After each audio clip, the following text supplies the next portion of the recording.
चलिए तो लाइव आप लोग तैयार हो जाइए पढ़ने के लिए। अभी का टॉपिक है 29 नंबर टॉपिक, और जिसका नाम है प्रथम कोटि की अभिक्रिया का व्यंजक। प्रथम कोटि की अभिक्रिया का व्यंजक। तो सबसे पहले तो आपको नाम याद रखना होगा कि प्रथम कोटि की अभिक्रिया का व्यंजक है। प्रथम कोटि की अभिक्रिया का व्यंजक। अंग्रेजी में इसको क्या पढ़ेंगे? तो व्यंजक का अंग्रेजी होता है एक्सप्रेशन। व्यंजक का अंग्रेजी क्या होता है? एक्सप्रेस करना है। किसको एक्सप्रेस करना है? मतलब व्यक्त करना है, आपको कहना है, लिखना है, समझाना है। किसको? तो प्रथम कोटि की अभिक्रिया को, फर्स्ट ऑर्डर रिएक्शन को। किसको? तो expression of first order reaction, प्रथम कोटि की अभिक्रिया का व्यंजक को आपको समझाना है। तो इसमें क्या सब परिभाषा है, क्या एक्सप्रेशन है, कैसे आप लिखेंगे, मैथमेटिकल कुछ टर्म है उसको भी लिखना है। तो लिखें पहले, सबसे पहले परिभाषा कि जिस अभिक्रिया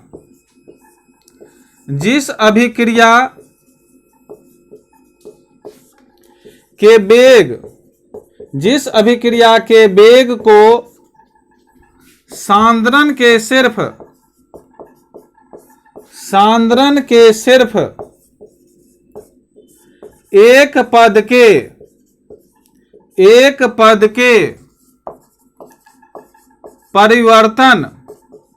एक पद के परिवर्तन द्वारा निर्धारित किया जाता है, वह प्रथम कोटि की अभिक्रिया कहलाती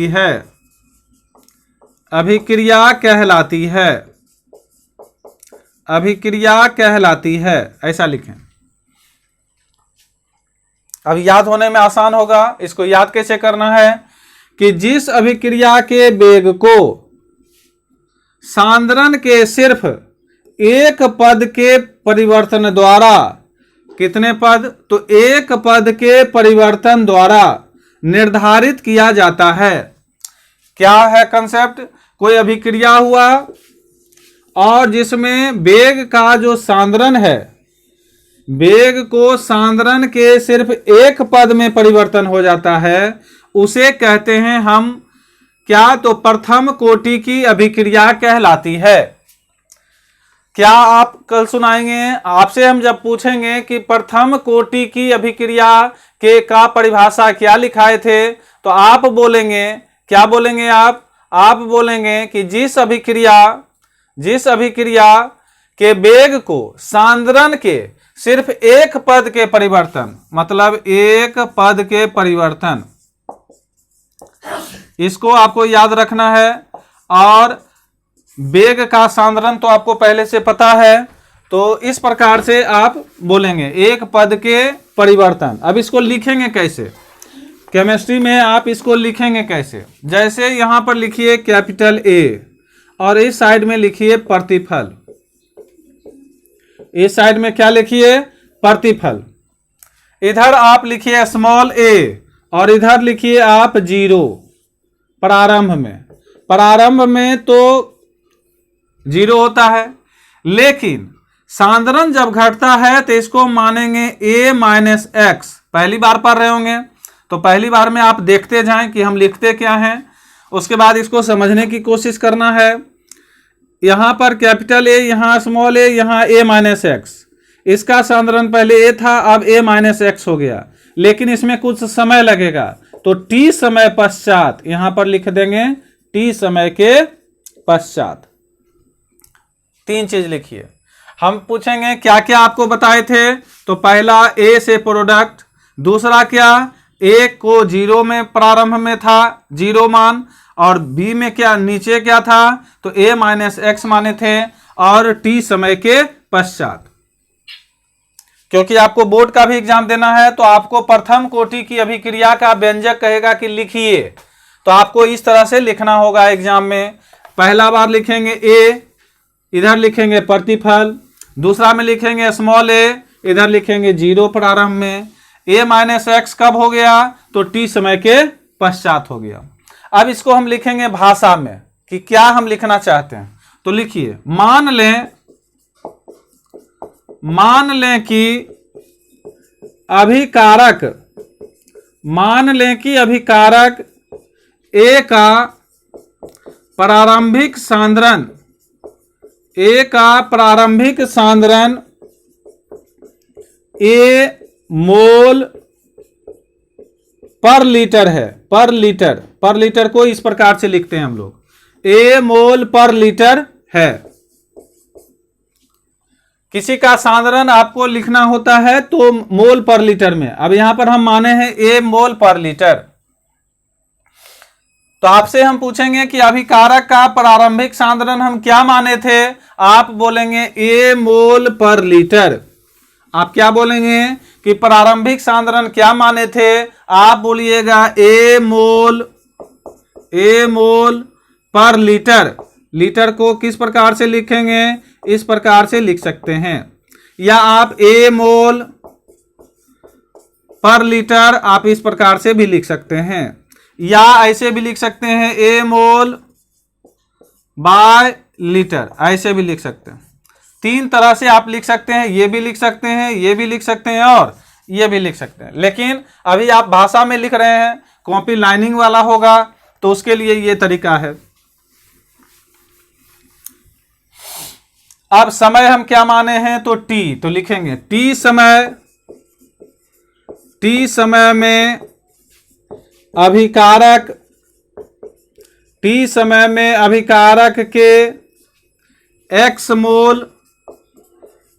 मोल प्रतिफल में परिवर्तित हो जाते हैं। दूसरा लाइन क्या पूछेंगे कि दूसरा लाइन में टी में क्या लिखाए थे, तो आप बोलेंगे टी समय में अभिकारक जो इधर आप ए लिखे थे, इधर अभिकारक था, एक्स मोल प्रतिफल में परिवर्तित हो जाते हैं। उसमें कहा गया कि एक्स मोल जो है प्रतिफल में परिवर्तित हो गया।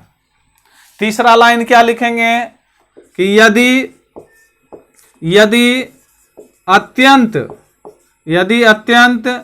न्यून समय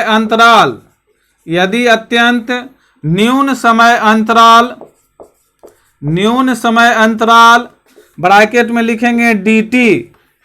यदि अत्यंत न्यून समय अंतराल को हम दर्शाएंगे dt में अभिकारक का प्रतिफल में परिवर्तन dx हो, तो अभिक्रिया का वेग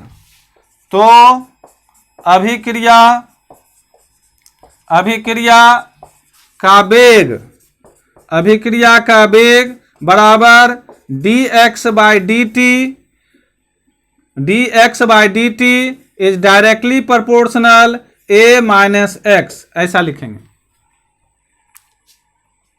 a minus x।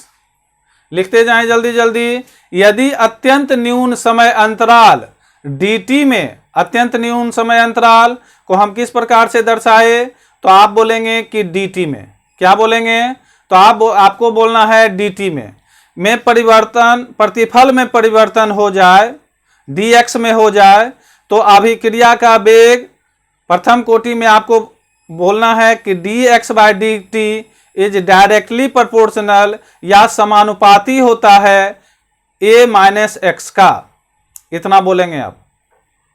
अब अगर हमको इस समानुपाती को हटाना रहता है, तो आपको पता है, हम पूछेंगे तीसरा लाइन में क्या लिखाए थे, तो आप बोलेंगे अति न्यून समय अंतराल को dt में और अभिकारक के प्रतिफल में परिवर्तन को dx में। तो अभिक्रिया का वेग कैसे लिखेंगे, तो dx by dt directly proportional a minus x, और इसी बात को अगर लिखना होगा तो dx by dt बराबर, इसको अगर हटाना होता है तो हम लोग लिखते हैं k, और क्या लिखते हैं a माइनस एक्स, ऐसा लिखते हैं ना, ये लिखते हैं। तो इसके बाद ये लिख लेंगे आप, इसके बाद आप ये लिख लेंगे,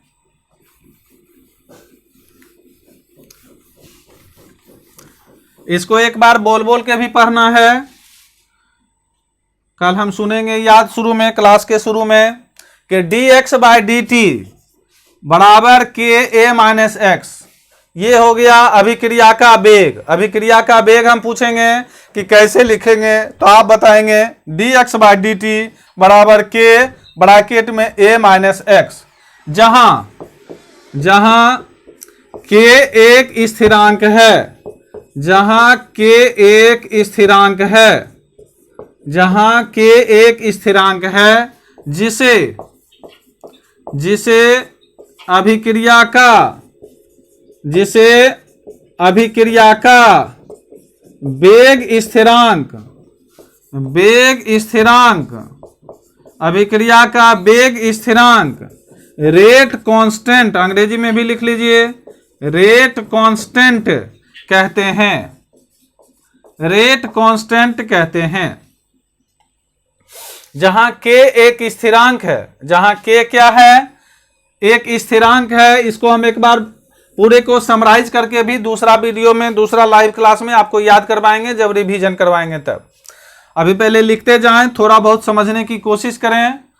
dx बाई डी टी बराबर के a माइनस एक्स, जहां के एक स्थिरांक है, जिसे अभिक्रिया का वेग को अंग्रेजी में कहते हैं रेट कांस्टेंट कहते हैं, रेट कांस्टेंट कहते हैं। dx ऊपर में है और नीचे में क्या है, dt। तो dx अगर ऊपर में है और dt के बदले में हम ये लिख सकते हैं a माइनस एक्स बराबर के dt, ऐसा लिख सकते हैं। ये a माइनस एक्स को यहां लिख सकते हैं और dt को यहां लिख सकते हैं। इसको आप यहां ले आइए और इसको आप यहां लेते चल जाइए। आप लिख सकते हैं dx by a minus x के dt, एक एक्सप्रेशन ये भी हो गया, ये भी एक एक्सप्रेशन हो गया कि dx by a minus x बराबर के dt, ऐसा भी लिखने की कोशिश करेंगे। लिख लिए?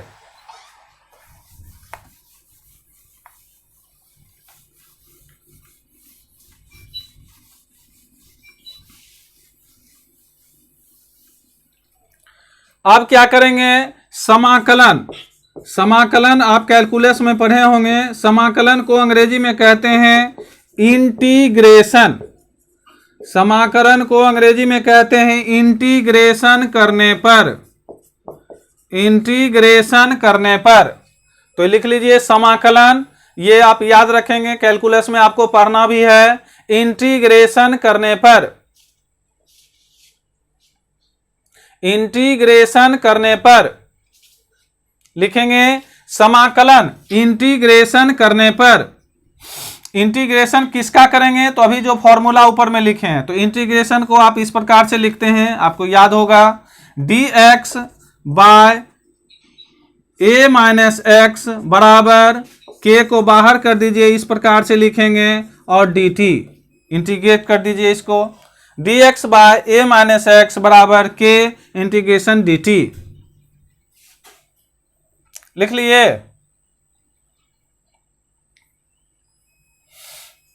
हम पूछेंगे इंटीग्रेट करने पर कौन सा इक्वेशन लिखे थे, तो आप बोलेंगे dx by a minus x integrate dx by a minus x बराबर के इंटीग्रेट किए dt को। उसके बाद लिखेंगे ln a माइनस एक्स बराबर के टी प्लस सी, ऐसा लिखेंगे। जहां पर c के बारे में हम आपको बताते हैं कि c क्या है, तो c के बारे में लिखेंगे। जहां c क्या है, तो c है समाकलन स्थिरांक। c क्या है, तो c है आपका समाकलन स्थिरांक, जिसको कहते हैं इंटीग्रेशन, इंटीग्रेशन कांस्टेंट। कल हम पूछेंगे कि c इसमें क्या है, तो तो आप बताएंगे कि समाकलन स्थिरांक है। अंग्रेजी में क्या कहते हैं, तो इंटीग्रेशन कांस्टेंट है। तो पहली बार आप सुन ही रहे होंगे, पहली बार आप सी को देख रहे होंगे, तो पहली बार तो आप इतना ही देखें कि ln a माइनस एक्स को हम लिखेंगे के टी प्लस सी, ऊपर वाले को। जहां पर सी के बारे में क्या लिखेंगे, तो सी के बारे में समाकलन स्थिरांक, अगर हिंदी में बोलना है। अगर अंग्रेजी में बोलना है तो आप बोलेंगे इंटीग्रेशन कांस्टेंट। लिख लीजिए, इंटीग्रेशन कांस्टेंट लिख लिए। समाकलन इंटीग्रेशन कांस्टेंट साफ दिख रहा है। चलिए, इंटीग्रेशन कांस्टेंट सी के बारे में पूछेंगे कि सी के बारे में क्या लिखाए थे, तो आप बोलेंगे इंटीग्रेशन कांस्टेंट। अब लिखें इसमें, जब t बराबर हम मान लें 0, तब क्या होगा, तब x बराबर भी हो जाएगा 0। इसीलिए ln a बराबर हो जाएगा c, ln a बराबर हो जाएगा c। लिख लें, ln a बराबर हो जाएगा c, ln a बराबर हो जाएगा c।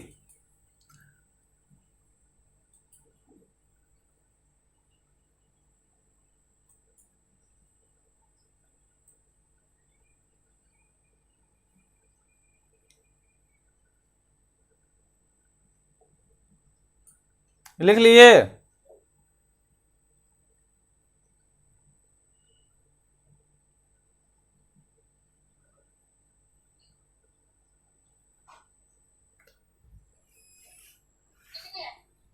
लिख लिए।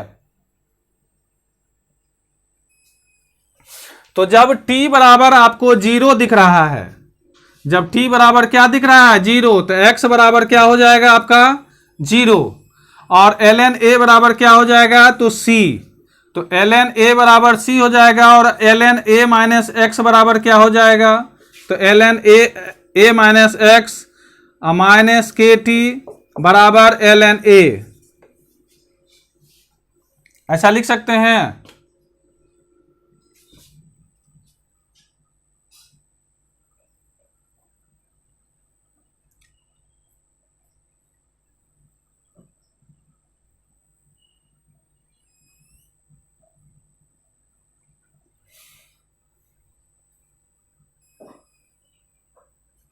अब लिखेंगे एक एक्सप्रेशन और, ln a बटे a माइनस एक्स बराबर के टी।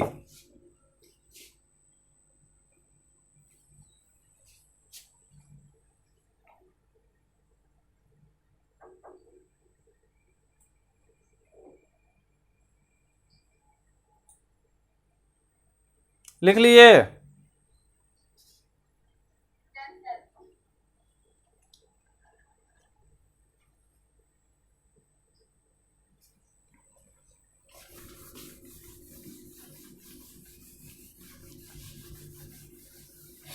अब लिखिए k बराबर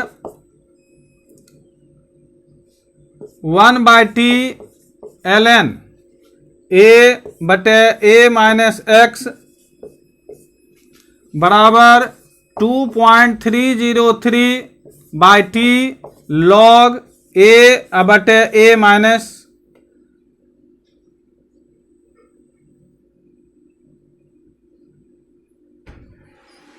1, यहां पर 1 लिख दीजिए।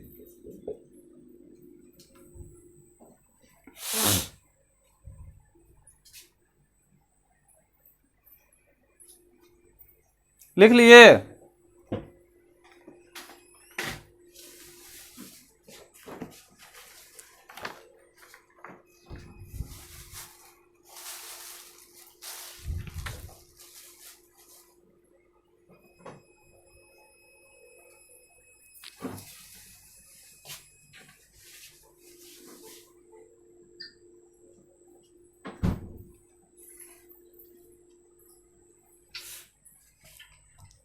लिखे।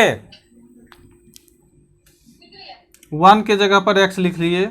1 थोड़ा सा 1 नहीं होगा ना, x ने लिख रहे थे। यहां पर LOG लॉग लिख लीजिए।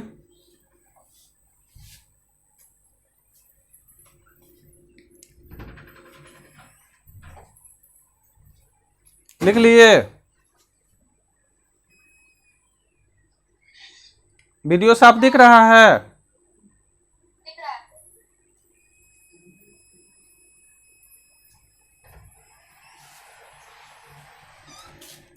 तो कल आप सुनाएंगे k बराबर क्या होगा, तो आप बताएंगे 2.303/t log a by a minus x.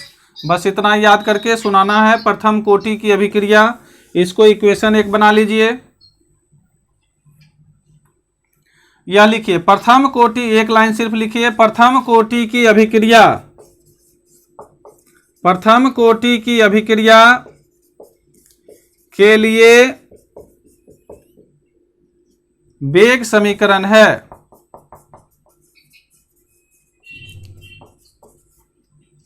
तो फॉर्मूला आपको कल आप हमको सुनाएंगे k बराबर 2.303/t log ऊपर में a बाय नीचे में a माइनस एक्स।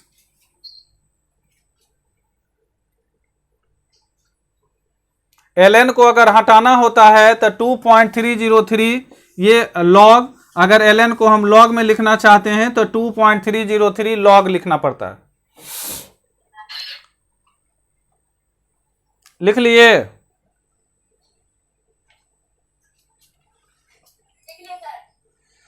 क्या फॉर्मूला लिखे, ये इसको पढ़िए एक बार।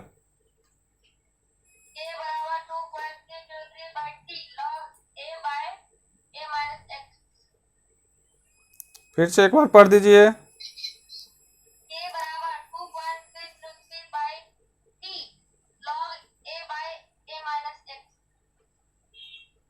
चलिए, तो ये हो गया आपका क्या चीज, ये हो गया आपका प्रथम कोटि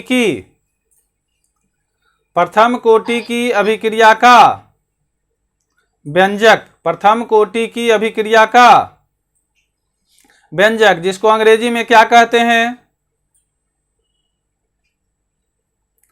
एक्सप्रेशन। इसको पढ़ेंगे एक्सप्रेशन।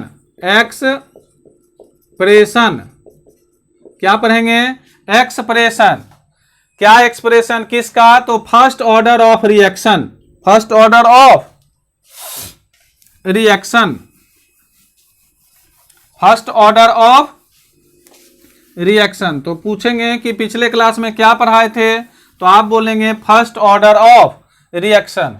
अब 30 नंबर जो टॉपिक होगा, लिखेंगे दो विभिन्न अंतरालों में सांद्रण, दो विभिन्न अंतरालों में सांद्रण के पदों में ये टॉपिक होगा। दो विभिन्न अंतरालों में, दो विभिन्न समय का अंतराल रहेगा और सांद्रण के पदों में, ये टॉपिक हम डिस्कस करेंगे। और ये 30 नंबर डिस्कस होगा नेक्स्ट क्लास में। कौन से क्लास में? नेक्स्ट क्लास में डिस्कस होगा दो विभिन्न अंतरालों में। पीछे वाला फॉर्मूला याद रखेंगे,